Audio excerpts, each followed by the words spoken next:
So when you're looking at adding service lines, that's rule number one. Is there really a true demand, or is it a flash in the pan? I mean what I say what I mean. Good afternoon, everybody. It is Franchise Friday, and today I want to talk about expanding your business through adding additional service lines. How do you add additional service lines? First off, they usually come natural, but you got to know what service lines to effectively add, right? I call them shiny objects. It always happens to me. I see something happen, I got to do it. Then I look into it, not going to work, right? So first off, how do you select what service is right? Well, look at the market. Is there a demand for it? Is there a true demand for it?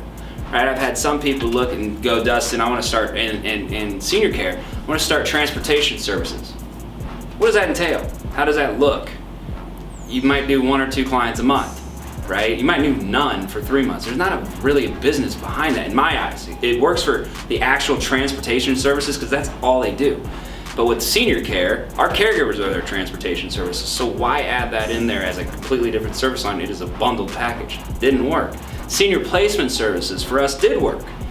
So back when me and Jared were looking at how do we expand our services, we used to help seniors find locations and bill the seniors for the time spent on finding assisted living, independent living, memory cares, what have you. Then all of a sudden we started seeing this emerging industry where there are placement agencies. And what placement agencies do is they go to the assisted livings, independent livings, and memory cares contract with those individuals. They're like real estate agents. And if we show their location to their clients and they move in, they pay us a certain percentage of the money they make from that resident. Me and Jared said, well, hello, this is perfect for us because we get a lot of seniors in-home care that need to look at assisted living. Long-term in-home care wasn't sustainable. So instead of charging them for it, we said, well, let's go get our contracts. So we went out and signed 20 to 30 contracts with assisted livings and memory cares and independent. And whenever a client of ours came to us and said, hey, I want to move into an assisted living, I'm doing too much a month in this, I'm going to go, I can't, this isn't sustainable for me financially or for my health. They now trust us. We're not going to charge them anything. They come to us, we help them navigate the entire system, we show them a couple different places, different rooms. How do we look for them? We look for them to see how close they want to be to their kids, because a lot of kids want them close by to them so they can stop and visit them. Right? There's a lot of things that play into it. We do all that for them. And that service line, when we added it, it took off. It's something we add to all franchise owners today across the United States. So why did we add it? There was a need. There was a demand. There was a competing market for it, and it fit us.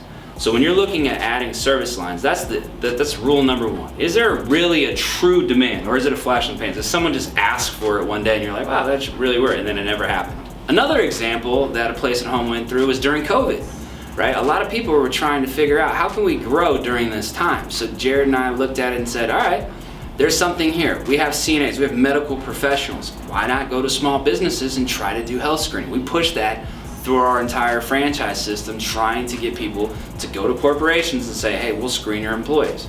So we thought there was a demand, people did it themselves. People already had outsourced or already signed contracts, and we were late to the show. And that was a fad, and now it's gone. COVID's out of the picture, it's over. It was one of those shiny objects that we thought we could do.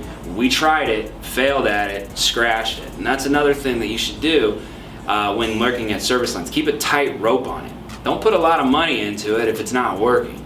But you also have to have a strategy on how to implement it. How do you implement it, right? Sit down. Write out steps 1, make a process. Don't just jump up in front of everybody and say, all right, here's a new service line. You have to have a strategy on how to initiate that service line. That's Franchise Friday. Make it a powerful weekend.